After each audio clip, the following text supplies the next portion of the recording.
very much, Shocks. And with that win, of course, OMG will be advancing to the quarterfinals. And it does mean that LMQ is out. So the top 8 teams rounded out. 3 Chinese, 3 Korean, 2 North American. Let's talk about this victory. First thing that I think I have to highlight, picks and bans, top lane Lulu once again. Ackerman went on tilt. I know you dislike the Lulu as well, but let's talk about the picks and how the game played out, Crumbs. They went for a team comp that was more of a kind of death ball team comp for LMQ. They had the Lulu top, Lee Sin, and get through the early game, and then the Xerath Kog'Maw, real late game champions that don't really set up Lee Sin that well early game. And the Lulu fell for a gank in top lane that with the Kazakhs and the Maokai, which just led to a continual snowball of just death after death. And that's why I'm not sold on the champion. It's just too squishy, and when it gets that late, even if you're a death ball, Maokai is going to outshine you every time. I think they were really trying to go for more of a siege composition there with Xerath, Lulu. I mean, they had a lot of good poke had they been able to group, but they missed kind of that timing because of Ackerman dying so many times. But, you know, it's not only on Ackerman dying. You have to talk about Loveling, who was just outstanding in the jungle that game, constantly being in the right place, delaying that power spike, getting huge on his own, and contributing massively to that victory. Yeah, I would have definitely loved to see more just tanky top laners coming out of Ackerman, staying closer to his style of yore. We've actually jokingly started calling him Snackerman because he keeps feeding these games. But, I mean, he is a really good top laner, but just didn't show up this tournament. It's really sad. Yeah, I've really just not been a fan of seeing the mage tops come out. All these Lulu players have been disappointing. Quas disappointed back in the North American playoffs. They nearly 3-0'd LMQ and would have had this spot if he had just had the idea to, you know, spread apart his champion pool more. We've seen the Rumbles do fairly well, the high damage top laners. We saw the Mundo come out from Freddy, do great there. The mage tops clearly aren't working right now. On that topic, very minimal Nidalee this group stage as well. Not really picked or banned, more so from the previous group stage. Let's talk about the mid game. It felt like OMG had a massive lead and really didn't know how to pressure it. We spent, what, 13 minutes looking at warding back and forth around the Baron pit. What was that about? That part really worries me for their upcoming matches in the quarterfinals because they really struggled to close out that game with a 13K gold lead, and eventually the way they closed it was doing a 50-50 Baron smite, just how they're used to doing it in the LPL. That is not going to fly to advance to the semis. Well, I don't think that was the worst thing ever to 50-50 Baron. They were like 15K gold ahead at the time, and it was a way to force a fight. So even if they had like given up the Baron, I'm not saying it's the best idea. I'm not. I'm not. But it wasn't so bad. Yeah. And I mean, Crepo was yelling during the desk about their side wave control. They literally made the game really easy for entry-level people that are new to League of Legends because the game was only played on 2 lanes anymore. They just completely ignored that side lane on the 3rd lane, and they just kept going back and forth, and then they ignored top lane stacking. So they build up vision control, and then like, oh, look, that wave's really big. Let's deal with that. And they lost vision control again, back and forth, back and forth. And then it's like, okay, well, screw this. We'll just try Baron, see who gets it, and we'll play on from there. And why this is so worrisome is let's just compare this to the last game that we saw with Shield and Cloud9, who are both very good at manipulating sideways. Higher RPM. And higher rotations per minute, RPM, the best statistic in League of Legends.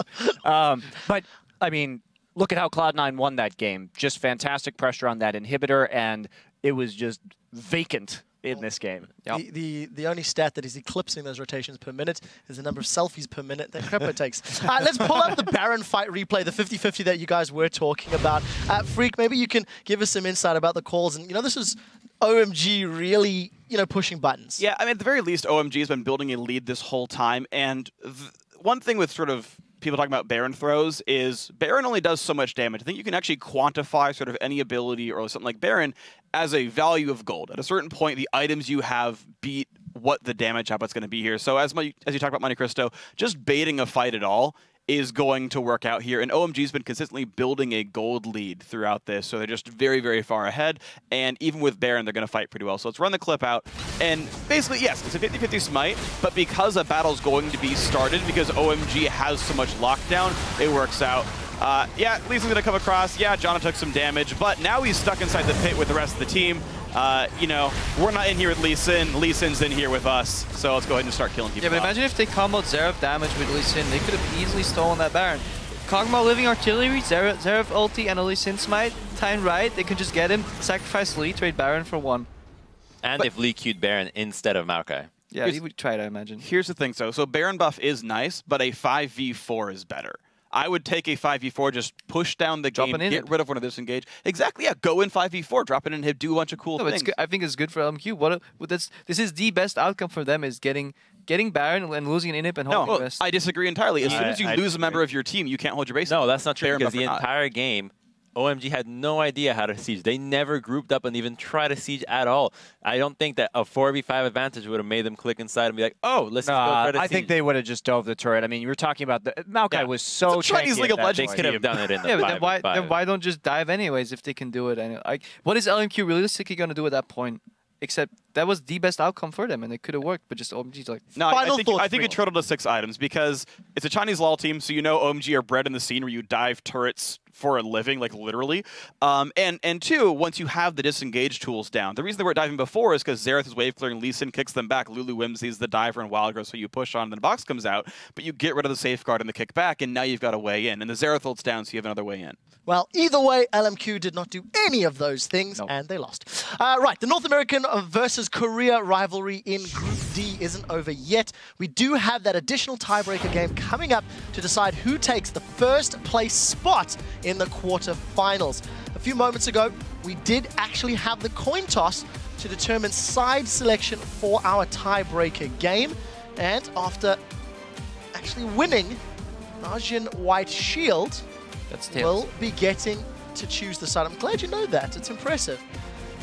They did actually opt to go blue side in that matchup. The 2014 World Championship continues in just a moment. Guys, stay with us.